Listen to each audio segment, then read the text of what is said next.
Yeah, the problem I've got is that I get very bad Raynaud's, and so if I'm if I'm out in an exposed area in winter and can't use my hands, that could be very serious, potentially fatal. It would be foolhardy to do so. So I mean, I have to run in poor weather with mittens. Well, I've got a pair of glove liners, furry lined mittens, and mittens are much better than gloves if you have circulatory problems, because if you've got gloves, your body's trying to warm each finger individually, whereas if you've got a mitten on, there's warm air passing between them, and they keep themselves a bit warmer. The other thing that I also put in is heat pads to try and keep my circulation going.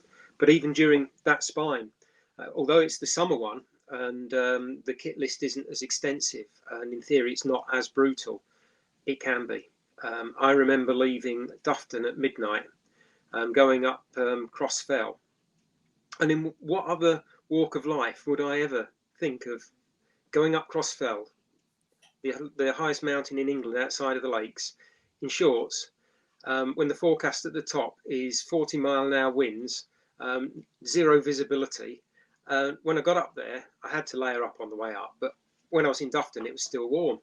And so I layered up, got up there, and all my electrics failed. So I had to get out my paper map and navigate the old way, which I can do. Yeah. And I was down to Greg's hut. And because the path was so indistinct, it was almost impossible to follow. So anyway, I got us to Greg's hut. We bivvied there, and it was that cold. I was starting to get the shakes, and I thought, this is the early signs of hypothermia.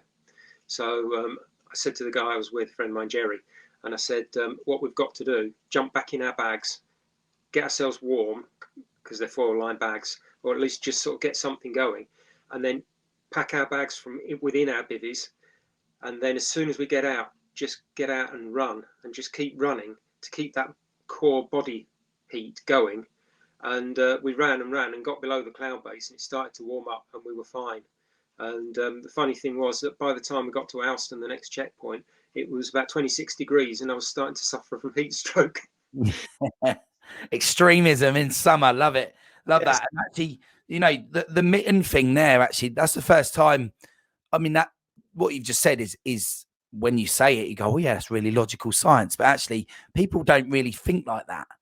And that's a really good point with the mittens, because I think the Raynaud's, but lots of people are suffering from that. And actually, that little tactic when running, I wouldn't have even thought of that as a bit of advice to give someone. So that's a really good point. And also, like you said, and also get heat pads easier into mittens than you can gloves, and you can actually put fingers around them. Now, when you're running, you don't need to use your hands. You might need to stop to use your watch or something. Yeah, you'll have to pull one glove out, try and leave it out for less than a minute, and just do what you need on your watch or your phone, and then bob it straight back in.